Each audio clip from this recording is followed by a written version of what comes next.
Hi friends, welcome back. Today I'll be answering all your most frequent asked natural hair questions. So sit down, grab your popcorn if you're eating dinner, lunch, breakfast, whatever it is. We're gonna chat, we're gonna talk all things natural hair. So let's get into it.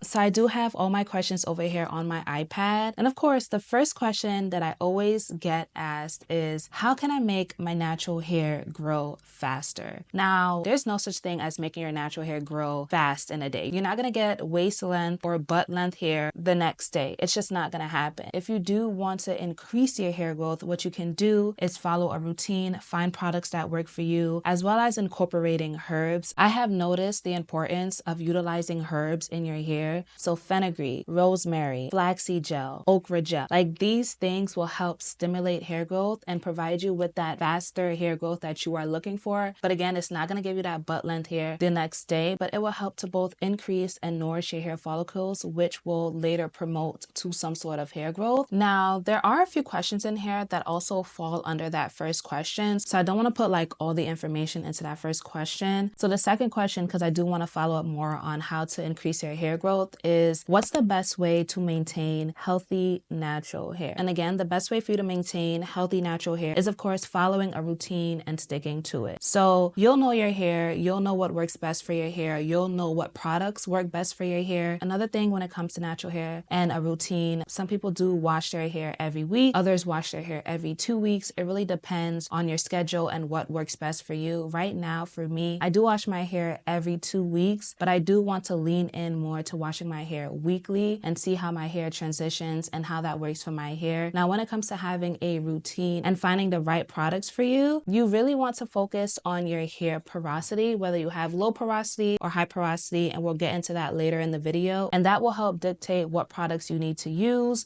your shampoo, your leave-in, your creams, your oils, your deep conditioners, all these products. That will help you narrow down to what you need for your hair. Now, another thing when it comes to maintaining natural hair, you don't want to go off the charts and spiral and get every new product on the market, right? You really want to narrow down your routine and keep it simple. So on wash days, you want to go in with a pre-poo, a shampoo, a conditioner, and a deep conditioner. And typically that is how it's supposed to go. For me, I feel like I don't need to condition and then deep condition because the deep conditioner really gets the job done. It helps with nourishing and repairing your hair strands, giving it all that moisture. So to condition and deep condition for me doesn't make any sense. But again, for maintaining natural hair, you'll find what works for you. And when it comes to pre-pooing, you can use either a conditioner to pre-poo, or you can use aloe vera or flaxseed or okra gel. These are great herbs that will help stimulate your follicles and promote hair growth. And they also have great slip and a moisture. Aloe vera is also a really good anti-inflammatory for your scalp, and it also helps with dandruff and buildup and all of that. So if you want to go under that umbrella of using like flaxseed gel, okra gel, and aloe vera, these are the three that I would recommend to pre-poo your hair. And then to shampoo your hair, some people shampoo their hair once, others shampoo their hair twice. It really depends on how your hair is during that week. So for me, I typically shampoo my hair twice. I like to go in with hydrating shampoos, and I clarify my hair maybe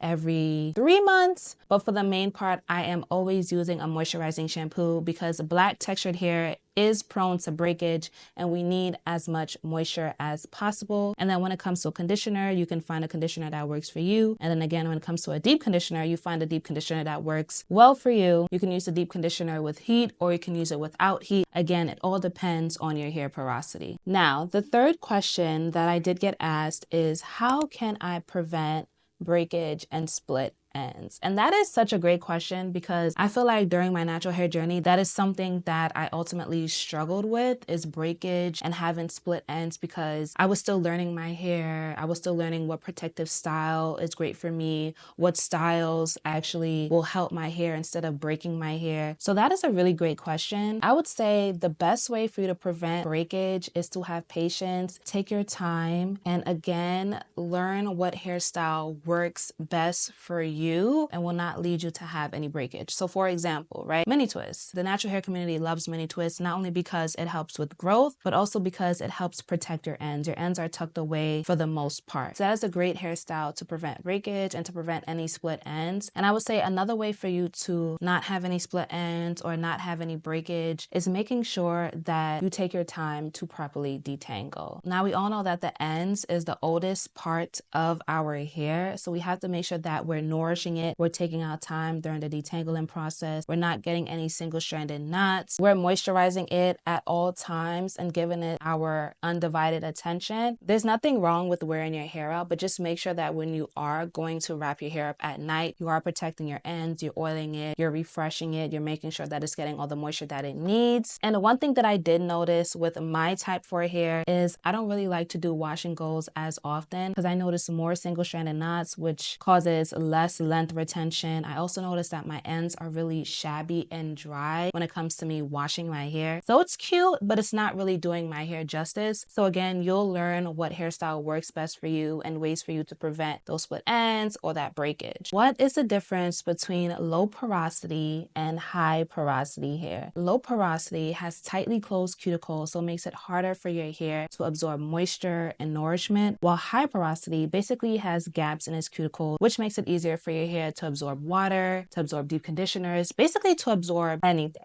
So those are the difference between the two. I have high porosity, so for me, I know my hair tends to get dry very quickly. I have to make sure that my hair stays moisturized and nourished at all times. I am always using a hydrating shampoo. For me, my hair can tolerate thick conditioners, thick deep conditioners. My hair loves heavy creams, and that's really it for high porosity hair. Now for low porosity hair, I can't really speak too much about it, but I do know that for low porosity hair, it takes a while for them to absorb any sort of product. They have to use heat and steam. Another thing for low porosity, especially when it comes to drenching your hair before shampooing, it takes a while for the water to fully absorb in the cuticles. And also when it comes to washing goes for low porosity naturals, and correct me if I'm wrong, but it takes a while again for the product to absorb in their hair. And that process is way longer than somebody that has high porosity hair doing a wash and go. So that's basically the difference between the two. Now moving on to the fifth question, which this leads to a discussion in the natural hair community because everybody literally has their own opinion when it comes to this question, and it is, how often should I deep condition my natural hair? A lot of people argue that you should not deep condition every single wash day, while others emphasize the importance of deep conditioning your hair every single wash day. And if I'm being honest, you need to be deep conditioning your hair every single wash day. Deep conditioning is so important. That's when your hair gets all the nourishment, the moisture, the strength, the elasticity. That's when your hair gets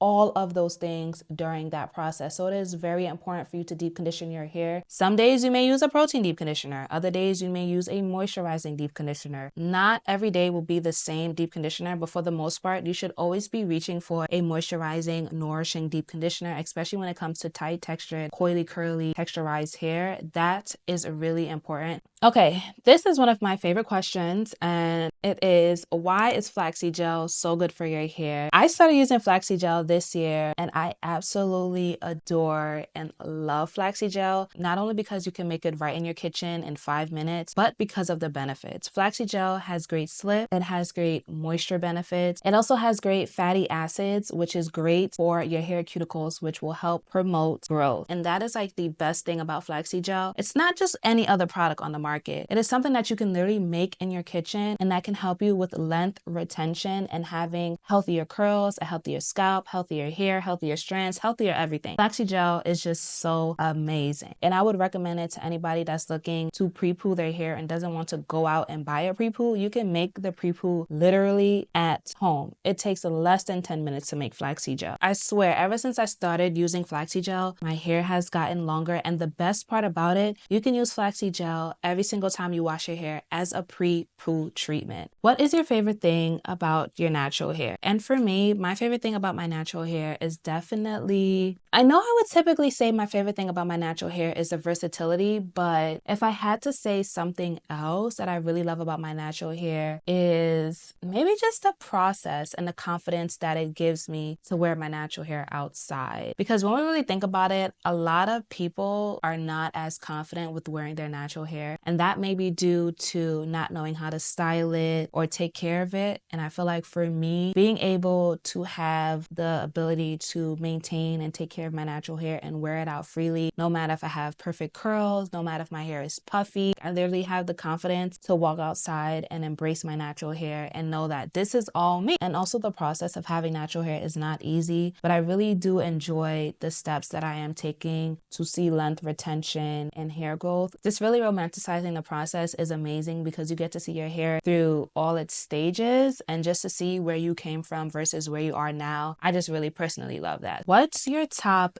3 hair growth oils? Top 3 hair growth oils. I think I really have to think about that because this year I've kind of been making everything myself when it comes to my hair oils and any pre-poo or hairspray. I would say my first top hair growth oil is the one that I make. Number 2, I would say is the Main Choice Alpha Growth Hair Oil. That hair oil is really good and I really enjoy it because it's lightweight. You can seal it on your strands as well as applying it to your scalp. Third hair growth oil. The funny thing is, I have a lot of hair growth oils. When it comes to oils, I don't really venture out as much because the only way for you to really figure out what hair growth oil or what oil works for you is if you use it consistently and see. My third hair growth oil would have to be the one from As I Am from their Rosemary collection. That one is really good. Second to last question is, what do you use for having defined curl? Now, that is a really great question. When I think of super defined curls, I wouldn't say I don't fall under that category because sometimes when I think of super defined curls, I think of girls who do wash and go. And then I also think of when I do my pre-poo with flaxseed gel. If you want super defined curls, I would definitely say lean towards finding like a stronghold gel so you can get those super defined curls that you are looking for. I also noticed that my hair is really defined when I use flaxseed gel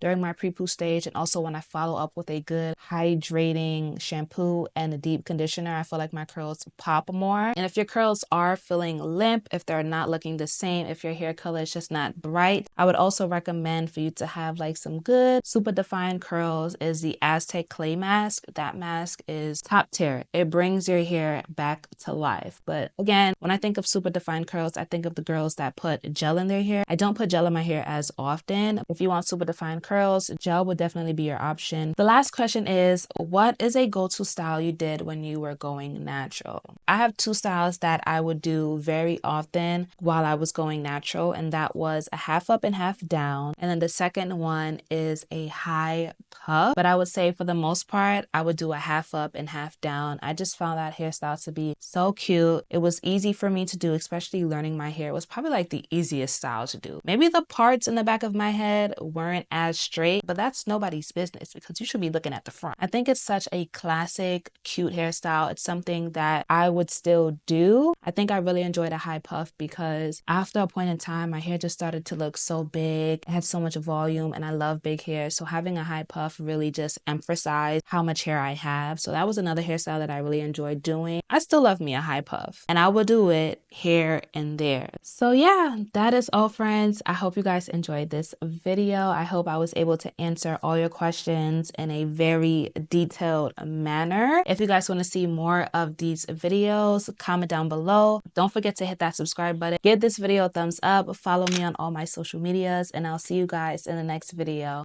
Love you guys. Bye.